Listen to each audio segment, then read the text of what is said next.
বন্ধুরা, চলে আসলাম তোমাদের কাছে একটা দুর্দান্ত স্বাদের মাছের রেসিপি নিয়ে।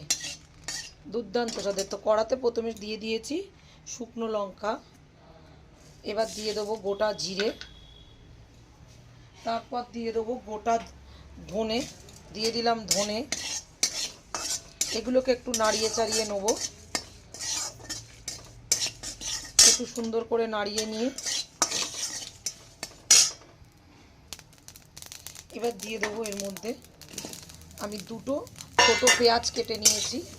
এবার দিয়ে দেবো এই পেঁয়াজটা দিয়ে, পেঁয়াজটা দিয়ে একটু নাড়াচাড়া করে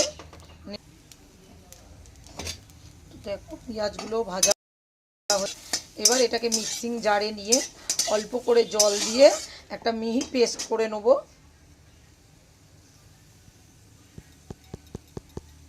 মশলাটা থেকে তেল ছেড়ে গেছে দেখতে পাচ্ছ। এর মধ্যে দিয়ে দেবো টক দই আর কাজু বাদামের পেস্ট দিয়ে এটাকে খুব ভালো করে কষাবো। এর মধ্যে কোনো ঘি গরম মশলা কিছুই দেবো না, যেহেতু এটা তন্দুরি ফিশ কারি, তাই এইভাবে কষিয়ে নেবো। তো বন্ধুরা, আমার আজকের রান্নার ভিডিওটা তোমাদের কেমন লাগলো অবশ্যই কমেন্ট বক্সে কমেন্ট করে জানিয়ে দিও। আর আমার ভিডিও ভালো লেগে থাকলে লাইক কমেন্ট শেয়ার করে দিও। ইউটিউবের বন্ধুরা আমার চ্যানেলটা সাবস্ক্রাইব করে নিও। আর তোমরা এইভাবে আমার পাশে থাকার জন্য তোমাদের অসংখ্য ধন্যবাদ। আর তোমরা প্লিজ কে কোথা থেকে দেখছো সেটাও অবশ্যই কমেন্ট বক্সে কমেন্ট করে জানিয়ে দিও।